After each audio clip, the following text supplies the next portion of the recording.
வணக்கம். நீதிமன்ற செய்திகள். தேசிய சட்டப்பணிகள் ஆணைக்குழு மற்றும் தமிழ்நாடு மாநில சட்டப்பணிகள் ஆணைக்குழுவின் வழிகாட்டுதலின்படி தமிழகத்தில் ஒவ்வொரு மாவட்டத்திலும் கொத்தடிமை தொழிலாளர்கள் ஒழிப்பு குழு செயல்பட்டு வருகிறது. இக்குழுவிற்கு மாவட்ட சட்டப்பணிகள் ஆணைக்குழுவின் தலைமையில் மாவட்ட சமூக நல அலுவலர், வருவாய் மற்றும் தொழிலாளர் துறை அதிகாரிகள், மாவட்ட சட்டப்பணிகள் ஆணைக்குழுவின் பட்டியல் வழக்கறிஞர் உட்பட 9 பேர் கொண்ட இக்குழு செயல்பட்டு வருகிறது. இக்குழுவின் மூலம் தமிழகத்தில் பல்வேறு மாவட்டங்களில் கொத்தடிமை தொழிலாளர்களாக பணிபுரிந்தவர்கள் மீட்கப்பட்டு வருகின்றனர். தொழிலாளர் கடத்தல் மற்றும் கொத்தடிமை தொழிலாளர் குறித்த மாநில அளவிலான ஆலோசனைக் கூட்டம் கடந்த 22/3/2025 அன்று கொல்கத்தா மாண்புமிகு உயர்நீதிமன்ற தலைமை நீதியரசர் திரு TS சிவஞானம் அவர்களின் தலைமையிலும் உயர்நீதிமன்ற நீதியரசர்கள் முன்னிலையிலும் உயர்நீதிமன்ற வளாகத்தில் நடைபெற்றது. இவ்வாலோசனை கூட்டத்தில் தமிழகத்தில் கொத்தடிமை தொழிலாளர் ஒழிப்பு குழு சிறந்த முறையில் செயல்பட்டு வரும் விதமாக இவ்வாலோசனை கூட்டத்திற்கு சிறப்புரையாற்ற சிறப்பு அழைப்பாளராக அழைக்கப்பெற்ற தமிழ்நாடு மாநில சட்டப்பணிகள் ஆணைக்குழுவின் உறுப்பினர் செயலாளரும் மாவட்ட நீதிபதியுமான திருமதி K. சுதா அவர்கள் கலந்து கொண்டு தொழிலாளர் கடத்தல் மற்றும் கொத்தடிமை தொழிலாளர் முறையை எதிர்கொள்வதில் உள்ள சிறந்த நடைமுறைகள் குறித்து சிறப்புரை ஆற்றினார். மேலும் இந்நிகழ்ச்சியில் சர்வதேச நீதி குழும இயக்குனர், அம்மாநில அரசின் உயர் அதிகாரிகள், காவல்துறை அதிகாரிகள் கலந்து கொண்டு பல்வேறு தலைப்புகளில் உரையாற்றினார்கள். இந்நிகழ்ச்சியில் மேற்கு வங்க மாநில சட்டப்பணிகள் ஆணைக்குழுவின் உறுப்பினர் செயலாளர் திரு S. அட்னாப் கோசல் வரவேற்புரை ஆற்றினார். இறுதியில் மேற்கு வங்க மாநில சட்டப்பணிகள் ஆணைக்குழுவின் துணை செயலாளர் திருமதி பூனம் சிங்கி நன்றியுரை ஆற்றினார். மேலும் அம்மாநில நீதிபதிகள், அரசு வழக்கறிஞர்கள், உதவி அரசு வழக்கறிஞர்கள், மாவட்ட சட்டப்பணிகள் ஆணைக்குழுவின் செயலாளர்கள், நீதித்துறை நடுவர்கள், காவல்துறை கண்காணிப்பாளர் மற்றும் அரசு துறை சார்ந்த அலுவலர்கள் உட்பட பலர் கலந்து கொண்டனர். புதுக்கோட்டை மாவட்ட சட்டப்பணிகள் ஆணைக்குழு மற்றும் ரோஸ் நிறுவனம் TTH இணைந்து எழில் நகரில் உள்ள தாஜ் ஹாலில் கடந்த 19/3/2025 அன்று சட்ட விழிப்புணர்வு முகாம் நடைபெற்றது. இம்முகாமில் புதுக்கோட்டை மாவட்ட சட்டப்பணிகள் ஆணைக்குழுவின் செயலாளரும் சார்பு நீதிபதியுமான திரு ராஜேந்திர கண்ணன் தலைமை வகித்து பேசுகையில், பெண்கள் தற்போது வளர்ச்சியடைந்துள்ளனர். பெண்களுக்கு தற்போது அதிக பொறுப்புகள் உள்ளது. பெண்கள் திறமையானவர்கள். நமது சட்டம் நாட்டையும் சமுதாயத்தையும் பாதுகாக்கின்றது. உடலை பாதுகாக்க மருத்துவர்கள் தேவை. நமது உரிமைகளை பாதுகாக்க வழக்கறிஞர்கள் அவசியம். அனைவருக்கும் சமநீதி கிடைக்க வேண்டும் என்பதற்காகவே உச்சநீதிமன்றம் இந்த சட்டப்பணிகள் ஆணைக்குழுவை தொடங்கியுள்ளது. எல்லா தாலுகாவிலும் நீதிமன்றங்கள் உள்ள ஒரே மாவட்டம் புதுக்கோட்டை மாவட்டம்.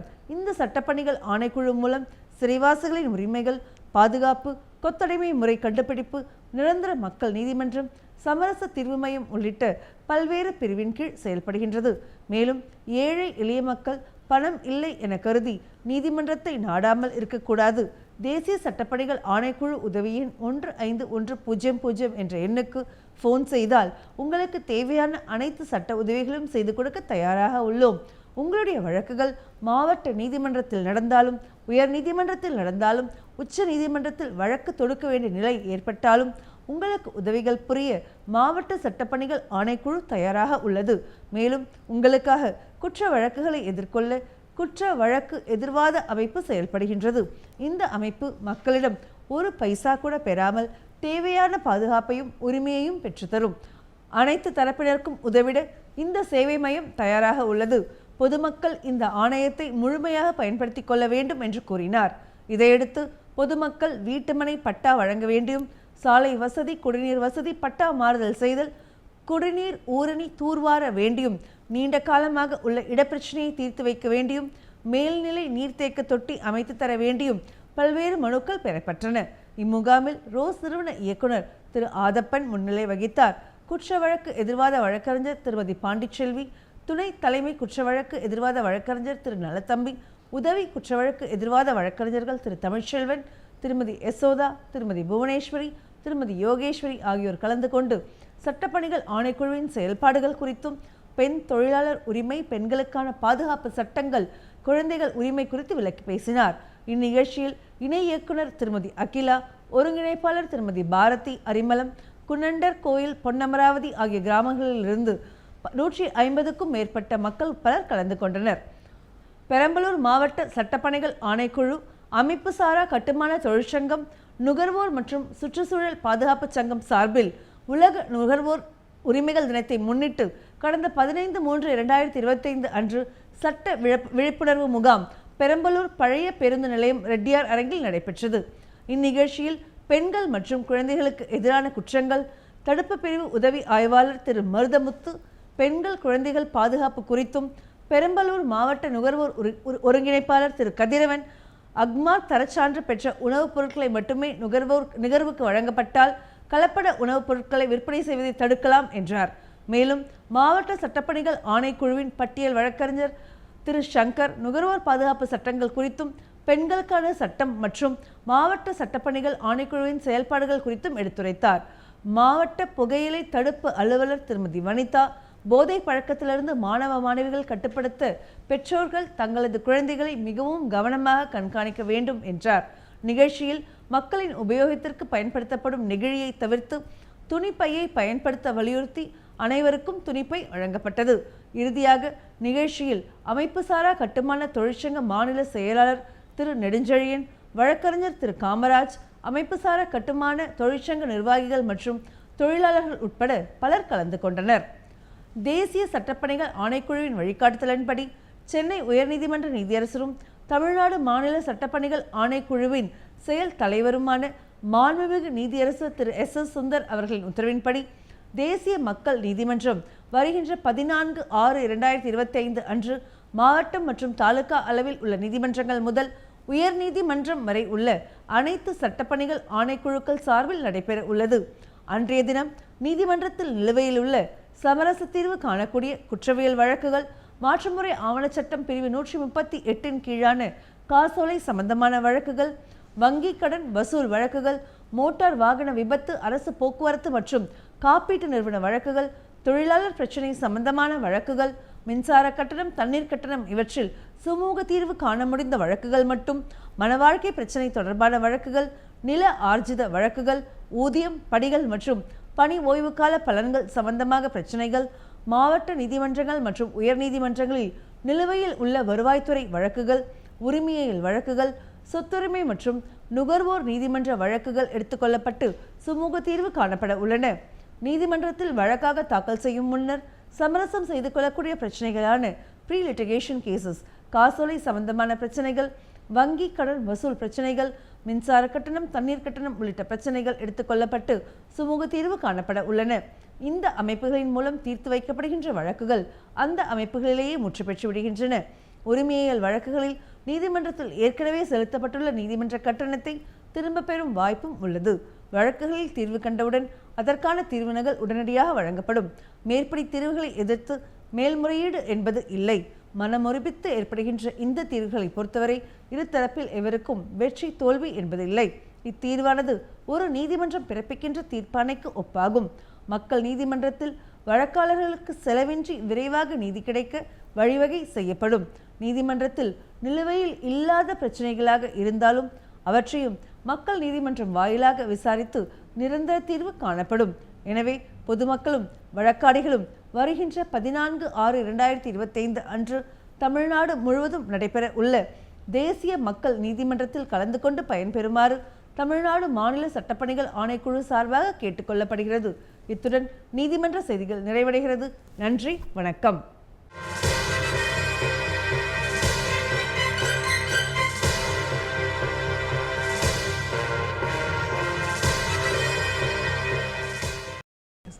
வணக்கம்.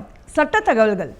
இந்தியாவில் பணியிடத்தில் பாலியல் வன்முறையிலிருந்து பெண்களுக்கு பாதுகாப்பு அளிப்பதற்காக பணியிடத்தில் பாலியல் வன்முறை தடுப்பு பாதுகாப்பு சட்டம் 2013 நிறைவேற்றப்பட்டது. பின்னணி: 1997ஆம் ஆண்டில் விசாகா வழக்கு விசாரணையின் போது உச்சநீதிமன்றமானது பணியிடத்தில் பாலியல் வன்முறை என்பது மனித உரிமை மீறல் நடவடிக்கையாகும் என்பதனை முதல் முறையாக ஏற்றுக்கொண்டது. இவ்வழக்கில் தனது தீர்ப்பினை அளிக்கும் போது பணியிடத்தில் பெண்கள் மீதான பாலியல் வன்முறையை தடுத்திட மேற்கொள்ளப்பட்ட வேண்டிய நடவடிக்கைகள் குறித்து வழிகாட்டுதல்களையும் அளித்தது. இது தொடர்பான சட்டம் இயற்றப்படும் வரை இந்தியாவில் உள்ள அனைத்து அரசு மற்றும் தனியார் துறை அலுவலகங்களில் இந்த வழிகாட்டுதல்கள் நடைமுறைப்படுத்துவதனை கட்டாயம் ஆக்கியது. இதன் அடிப்படையில்தான் பணியிடத்தில் பாலியல் வன்முறையிலிருந்து பெண்களுக்கு பாதுகாப்பு அளிப்பதற்கான சட்டம் நிறைவேற்றப்படுவதற்கான சூழல் எழுந்தது. விசாகா வழக்கில் நீதிமன்றம் அளித்த வழிகாட்டுதலானது நிறுவனம் மற்றும் அதில் பணியாற்றும் ஊழியர்களை மட்டுமே கட்டுப்படுத்துவதாக இருந்தது. ஆனால் பணியிடத்தில் பாலியல் வன்முறை தடுப்பு பாதுகாப்பு குறைதீர்ப்பு சட்டமானது அலுவலகங்களில் பணிபுரியும் நிரந்தர தொழிலாளர்களுக்கு மட்டுமின்றி கட்டிட தொழிலாளர்கள், வீட்டு வேலை செய்யும் பெண்கள் உள்ளிட்ட முறைசாரா தொழிலாளர்கள், தற்காலிக அல்லது ஒப்பந்த தொழிலாளர்கள், தினக்கூலி அல்லது பயிற்சி அல்லது அப்ரண்டைஸ் அடிப்படையில் வேலை செய்பவர்கள், ஊதியம் பெற்றோ அல்லது பெறாமலோ பணிபுரிபவர், தன்னார்வ அடிப்படையில் பணிபுரிபவர் என அனைத்து பெண் தொழிலாளர்களுக்கும் பணியிடத்தில் பாதுகாப்பு அளிப்பதாக உள்ளது. இச்சட்டத்தின்படி 10 பேருக்கு மேல் பெண்களை பணியிலமர்த்தி உள்ள எந்த ஒரு நிறுவனமும் அலுவலக அளவிலான புகார் குழு ஒன்றை அமைத்திட வேண்டும். இக்குழுவின் தலைவராக அந்நிறுவனத்தில் உயர்நிலை பொறுப்பில் பணிபுரியும் பெண் ஒருவர் இருக்க வேண்டும். பெண்களின் நலனில் அக்கறையோடு அல்லது சமூக செயல்பாட்டில் அக்கறையோடு அல்லது சட்ட அறிவு கொண்ட சக பெண் ஊழியர் 2 உறுப்பினராக இருப்பதுடன் பெண்களின் மேம்பாட்டில் ஏற்படும் அல்லது பாலியல் துன்புறுத்தல் குறித்த வழக்குகளில் தலையீடு செய்யும் அனுபவம் கொண்ட தன்னார்வ தொண்டு நிறுவனத்தை சேர்ந்த ஒருவரும் இக்குழுவில் உறுப்பினராக இருக்க வேண்டும். பணியிடத்தில் பெண்கள் தங்களுக்கு இழைக்கப்படும் பாலியல் வன்கொடுமைகள் குறித்த புகாரினை நிறுவன அளவிலான அல்லது இட அளவிலான புகார் குழுவிடம் அளித்திடலாம். பாலியல் துன்புறுத்தல் சம்பவம் நடந்து 3 மாதங்களில் எழுத்துப்பூர்வமான புகாரை அளித்திடல் வேண்டும். மேலும் உடல் அல்லது உள ரீதியான பாதிப்பின் காரணமாக இறப்பு அல்லது வேறு ஏதேனும் காரணத்தினால் பாதிக்கப்பட்ட பெண்ணால் எழுத்துப்பூர்வமாக புகார் அளிக்க இயலவில்லை எனில் அவரது சட்டப்பூர்வமான வாரிசுதாரரோ அல்லது வேறு எவரேனுமோ புகாரினை பதிவு செய்திடலாம். பாதிப்பிற்கான பெண் விரும்பினால் புகார் குழுவானது விசாரணை மேற்கொள்வதற்கு முன்னதாக பேச்சுவார்த்தை மூலம் தீர்வு காணும் முயற்சியினை மேற்கொள்ளலாம். பேச்சுவார்த்தையில் எட்டப்பட்ட தீர்வு அமலாகாத போது புகார் குழு தனது விசாரணையை துவங்கிடலாம். புகாரினை விசாரித்திடும் இக்குழுவானது குற்றம் உண்மையெனில் ஊழியரின் தவறுக்கேற்ப எச்சரிப்பது அல்லது அலுவலகம் சார்ந்த நடவடிக்கை மேற்கொள்வது நல்லது அல்லது காவல்துறையுடன் வழக்கை ஒப்படைப்பது போன்ற நடவடிக்கையை மேற்கொள்ள வேண்டும். விசாரணை நடைபெறும் காலத்தில் பாதிக்கப்பட்ட பெண் எழுத்து மூலம் கோரினால் அப்பெண்ணையோ அல்லது குற்றம் சாட்டப்பட்டவரையோ இடமாற்றம் செய்திடலாம். ஏற்கனவே உள்ள விடுப்புடன் 3 மாத கால வரையிலான சிறப்பு விடுப்பு பாதிக்கப்பட்ட பெண்ணிற்கு அளித்திடலாம். பொதுவாக விசாரணை என்பது 90 நாட்களுக்குள் முடிக்கப்பட வேண்டும். விசாரணை நடத்தப்பட்டு முடிந்தவுடன் 10 நாட்களுக்குள் புகார் குழுவானது தனது அறிக்கையை அளித்திட வேண்டும். அந்த அறிக்கையின் அடிப்படையில் 60 நாட்களுக்குள் முதலாளி அல்லது நிறுவனர் அல்லது மாவட்ட அதிகாரி நடவடிக்கை மேற்கொள்ள வேண்டும். மேலும் மேற்கொள்ளப்பட்ட நடவடிக்கை குறித்து புகார் குழுவிற்கு தெரிவிக்க வேண்டும். விசாகா வழக்கில் மாண்புமிகு உச்சநீதிமன்றம் அளித்த வழிகாட்டுதலில் பாலியல் வன்முறை என்பது வரையறை செய்யப்பட்டிருந்தது. அதனை ஒட்டியே இச்சட்டத்திலும் பாலியல் வன்முறை என்பது வரையறை செய்யப்பட்டுள்ளது. இச்சட்டத்தின்படி பாலியல் துன்புறுத்தல் என்பது தொடுதல் அல்லது தொட முயற்சித்தல், பாலியல் ரீதியான விஷயங்களை கோருதல் அல்லது வலியுறுத்துதல், பாலியல் துணியில் பேசுதல், ஆபாச படங்களை காட்டுதல், இதர விரும்பத்தகாத பாலியல் தன்மையுடன் கூடிய உடல் ரீதியான அல்லது வார்த்தைகள், சைகைகள் கொண்ட நடத்தை போன்றவை அடங்கும். பெண்கள் வேலை செய்யும் இடங்களில் அவர்களுக்கு பாதுகாப்பான பணியிடத்தை உறுதி செய்வதுடன் வேலை இடத்திற்கு வரும் நபர்களிடமிருந்தும் பாதுகாப்பளிப்பது முதலாளி அல்லது நிர்வாகத்தின் கடமையாகும். மேலும் அந்நிறுவனத்தில் அமைக்கப்பட்டுள்ள புகார் குழு மற்றும் தண்டனை குறித்த விஷயங்களை அனைவரும் பார்வைக்கும் உரிய இடத்தில் காட்சிப்படுத்திட வேண்டும். இது மட்டுமின்றி இச்சட்டம் குறித்த விழிப்புணர்வை ஏற்படுத்துவதற்கான கூட்டங்களை நடத்திட வேண்டும். புகார் குழுவின் செயல்பாட்டிற்கு உகந்த சூழலை உருவாக்கிட வேண்டும். இச்சட்டம் கராராக அமலாக்கப்படுவது உறுதி செய்யப்பட வேண்டும் என்பதால் தான் புகார் குழு அமைக்கப்படாமல் இருந்தாலோ அல்லது அறிக்கையின் அடிப்படையில் நடவடிக்கை எடுக்காமல் இருந்தாலோ அல்லது சட்டத்தின் விதிமுறைகளை மீறினாலோ ரூபாய் 50,000 வரை அபராதம் விதிக்கவும் இச்சட்டம் வழிவகை செய்துள்ளது. பாலியல் குற்றங்களிலிருந்து குழந்தைகளை பாதுகாக்கும் சட்டம் 2012 என்பது இந்தியாவில் பாலியல் குற்றங்களிலிருந்து குழந்தைகளை பாதுகாக்க உருவாக்கப்பட்ட சட்டமாகும். இச்சட்டம் மாநிலங்களவையில் 2012 ஆண்டு மே மாதம் 10ஆம் தேதியும் மக்களவையில் மே மாதம் 22ஆம் தேதியும் நிறைவேற்றப்பட்ட சட்டமாகும். இதற்கான விதிமுறைகளும் உருவாக்கப்பட்டு நவம்பர் 14ஆம் தேதி அரசிதழ் அறிவிக்கை வெளியிடப்பட்டது. இச்சட்டம் வரும் முன் குழந்தைகள் மீதான பாலியல் வன்முறை இந்திய தண்டனை சட்டப்பிரிவுகளின் கீழ் பதிவு செய்யப்பட்டது. இப்பிரிவுகள் குழந்தைகள், வயது வந்தவர்கள் என்ற வித்தியாசமின்றி வழக்குகளை கையாண்டனர். பாலியல் குற்றங்களிலிருந்து குழந்தைகளை பாதுகாக்கும் சட்டம் 18 வயதுக்கு குறைவான அனைத்து குழந்தைகளும் பாலின வித்தியாசமின்றி இச்சட்டத்தின் வரையறைக்குள் வருபவர். அதாவது ஆண் குழந்தைகள், சிறுவர்களும் பாதிக்கப்பட்டாலும் இச்சட்டம் தலையீடு செய்யும். பாலியல் தாக்குதல், வன்முறை, பாலியல் துன்புறுத்தல், சீண்டல், ஆபாச படமெடுக்க குழந்தைகளை பயன்படுத்துதல் போன்றவற்றை குற்றங்களாக இச்சட்டம் முன்வைக்கிறது. 30 நாட்களுக்குள் குழந்தையின் சாட்சியம் பதிவு செய்யப்பட வேண்டும். 1 வருடத்திற்குள் வழக்கு முடிய வேண்டும். இது மிக தேவையானது. சாதாரண சிறை தண்டனையிலிருந்து கடுங்காவல் ஆயுள் தண்டனை வரை கொடுக்கலாம் என சட்டம் குறிப்பிடுகிறது. மேலும் சில வகை பாலியல் வன்முறைக்கு கூடுதல் தண்டனைகளும் உண்டு. உதாரணமாக காவல்துறையினர், பாதுகாப்பு படையினர், இராணுவம், அரசு அதிகாரிகள் போன்றவர்கள் அல்லது நம்பிக்கைக்குரியவர்கள் அவர்களை குற்றமிழைக்கும் போது அதிக தண்டனை உண்டு என இச்சட்டம் தெளிவுபடுத்துகிறது. மாவட்ட அளவில் குழந்தை பாதுகாப்பு பிரிவு அமைக்கப்பட வேண்டும். தனி காவல்துறை பிரிவும் ஏற்படுத்தப்பட வேண்டும். பாதிக்கப்பட்ட குழந்தை எங்கு இருந்தால் அக்குழந்தையின் நலனுக்கு உகந்தது என்று பார்க்க வேண்டும். சில சமயம் குடும்ப உறுப்பினர்களே குற்றம் செய்பவராக இருந்தால் அங்கிருந்து குழந்தையை வேறு இடத்துக்கு மாற்ற வேண்டும். சிறப்பு நீதிமன்றங்கள் இதற்காக நிறுவப்பட வேண்டும். வழக்கின் துவக்கத்திலிருந்து இறுதி வரை புகார் கொடுப்பது, முதல் தகவல் அறிக்கை, பதிவு விசாரணை, வாக்குமூலம் பதிவு, வழக்கு நடப்பது போன்ற அனைத்திலும் பாதிக்கப்பட்ட குழந்தைகளின் நலன் மையமாக இருக்க வேண்டும். இதுதான் மிக முக்கியத்துவம் அளிக்க வேண்டிய அம்சம் என்று சட்டம் கூறுகிறது. உதாரணமாக பாதிக்கப்பட்ட சிறுவரின் சாட்சியம் அவர்களின் வீட்டிலோ அல்லது அவர்கள் விரும்புகிற இடத்திலோ தான் பதிவு செய்யப்பட வேண்டும். துணை ஆய்வாளர் அல்லது அதற்கு மேற்பட்ட பொறுப்பில் உள்ள பெண் காவலர் சீருடையில் அந்த அதிகாரி இருக்கக்கூடாது. இரவு நேரத்தில் அவர்களை காவல் நிலையத்தில் வைத்துக் கொள்ளக்கூடாது. குழந்தை எதை எப்படி சொல்கிறதோ அதை அப்படியே அந்த வார்த்தைகளில் பதிவு செய்ய வேண்டும். மாற்றுத்திறனாளி என்றால் குழந்தை பேசுவதை புரிந்து கொண்டு எடுத்துச் சொல்ல சைகை மொழி பேசுபவர் அல்லது குழந்தையின் பெற்றோர், உறவினரின் உதவியை பெற்றுக்கொள்ள வேண்டும். மருத்துவ பரிசோதனை பெற்றோர், உற்றோர் முன்னிலையில் செய்யப்பட வேண்டும். பெண் குழந்தை என்றால் பெண் மருத்துவர் தான் செய்ய வேண்டும்.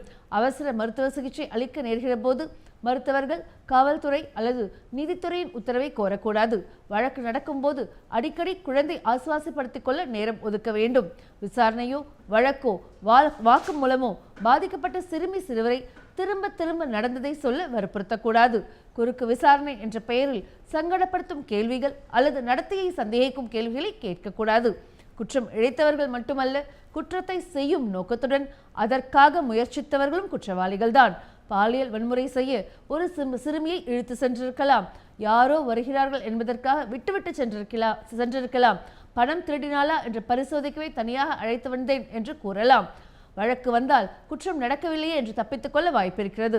ஆனால் இச்சட்டம் தப்பிக்கும் வழியை மிக சரியாக அடைக்கிறது. குற்றத்திற்கு என்ன தண்டனையோ அதில் பாதியை குற்றம் செய்யும் நோக்கத்துடன் முயற்சிப்பவர்களுக்கு வழங்க வேண்டும் என்று கூறுகிறது. மற்றொரு முக்கிய பிரிவு பாலியல் வன்கொடுமை குற்றத்தை பொறுத்தவரை குற்றம் நடந்தது என்று மனுதாரர் தரப்பு நிரூபிக்க வேண்டியதில்லை. குற்றவாளி தான் குற்றம் செய்யவில்லை என்று நிரூபிக்க வேண்டும் என்று வலியுறுத்துகிறது. பாலியல் வன்முறைக்கு உள்ளாக்கப்பட்ட சிறுமியர் பெயரையும் அடையாளத்தையும் சிறப்பு நீதிமன்றத்தின் அனுமதி இல்லாமல் ஊடகங்கள் வெளியிடக்கூடாது என்பது அழுத்தமாக சொல்லப்பட்டிருக்கிறது. காவல்துறையும் வெளியிடக்கூடாது என்பது இதன் பொருள். சிறப்பு நீதிமன்றம் தாமாகவோ அல்லது பாதிக்கப்பட்டோரின் மனுவின் அடிப்படையிலோ தேவையை பொறுத்து இடைக்கால நிவாரணம் வழங்க வேண்டும். இறுதியில் குற்றவாளி தண்டனை பெற்றாலும் விடுவிக்கப்பட்டாலும் நிவாரணம் வழங்கலாம். குற்றவாளி அடையாளம் காண முடியாவிட்டாலும் தலைமறைவாக போய்விட்டாலும் கூட இழப்பீடு வழங்கலாம். உடல் காயம், மன உளைச்சல், மருத்துவ செலவு, குடும்பத்தின் பொருளாதார நிலை ஆகியவற்றில் கணக்கில் கொள்ள வேண்டும். மனம், உடல்நிலை சரியில்லாமல் அல்லது விசாரணை வழக்குக்கு செல்வதற்காக பள்ளி செல்ல முடியாத நிலை ஏற்பட்டால் அதையும் கணக்கில் எடுக்க வேண்டும். HIV தாக்கியிருந்தால், கர்ப்பமாகிவிட்டால், ஊனமடைந்து விட்டால் அவையும் எடுத்துக்கொள்ளப்பட்டு இழப்பீடு வழங்க வேண்டும். மாநில அரசு நிவாரணத் தொகையை வழங்க வேண்டும். நீதிமன்ற உத்தரவு பெற்று 30 நாட்களுக்குள் இது அளிக்கப்பட வேண்டும். இவ்வளவு வாய்ப்புகள் இருக்கிறது என்று தெரிந்தால்தானே பாதிக்கப்பட்ட குழந்தையும் பெற்றோரும் அவற்றை பயன்படுத்திக் கொள்ள முடியும். இவை குறித்து அவர்களுக்கு கூறப்பட வேண்டும் என்பது இச்சட்டத்தின் கீழ் கட்டாயமாக்கப்பட்டிருக்கிறது. அதேபோல் வழக்கின் விவரம் அவ்வப்போது அவர்களுக்கு தெரிவிக்கப்பட வேண்டும். நேயர்களே, சட்டம் சம்பந்தமான கேள்விகளை அனுப்ப வேண்டிய முகவரி: உறுப்பினர் செயலாளர், தமிழ்நாடு மாநில சட்டப்பணிகள் ஆணைக்குழு, வடக்கு கோட்டைச்சாலை, மெட்ராஸ் உயர்நீதிமன்ற வளாகம், சென்னை 600104. இந்நிகழ்ச்சிகளை யூடியூபில் பார்க்க டிடி தமிழ் நீதிமன்ற செய்திகள் என்ற பக்கத்தில் பார்க்கலாம். மேலும் சட்ட உதவிக்கு தேசிய சட்டப்பணிகள் ஆணைக்குழு உதவி எண் 1510 என்ற எண்ணை தொடர்பு கொள்ளவும். இத்துடன் சட்ட தகவல்கள் நிறைவடைகிறது. நன்றி, வணக்கம்.